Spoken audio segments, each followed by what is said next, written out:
হরে কৃষ্ণ। সকলে কেমন আছেন? আশা করি অনেক ভালো আছেন, সুস্থ আছেন। বড়দের অনেক প্রণাম। তো শ্রীকৃষ্ণ আগের দিনেই বলেছি, পৃথিবীর বিষ সে নিজেকে নিজেই ধারণ করতে চলেছেন।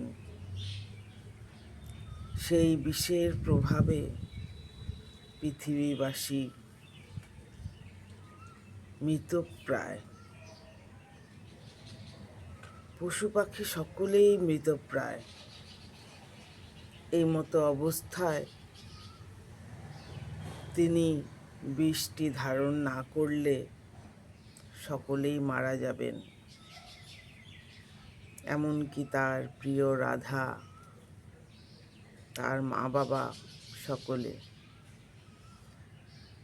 সেই বনের পশু পাখি পর্যন্ত তার সেই বিষ থেকে বাদ যাবে না।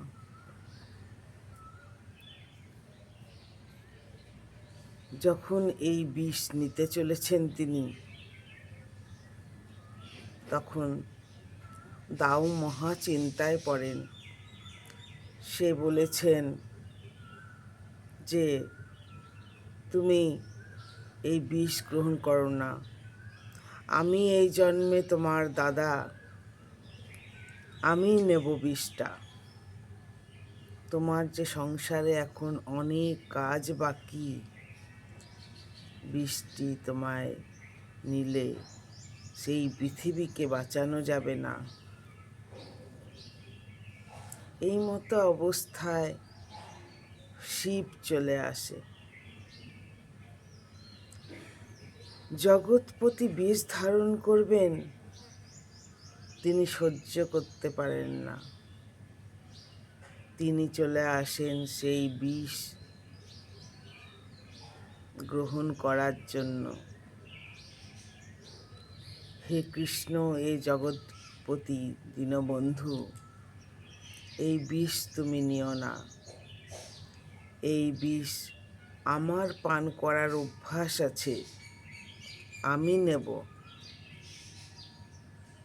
মহাদেব, আপনি তো যখন বিষটা নেওয়ার ছিল নিয়েছেন, ব্রহ্মাণ্ডকে ঠিক জায়গা মতন সুস্থ অবস্থায় রেখেছেন। আজ যখন পৃথিবীবাসী ভারাক্রান্ত বিষের প্রভাবে, এই বিষটা আমাকেই নিতে দিন। সেই বিষের প্রভাব যত বড়ই হোক না কেন, শিব তার প্রস্তাবে মনক্ষুণ্ণ অবস্থায় চলে যান।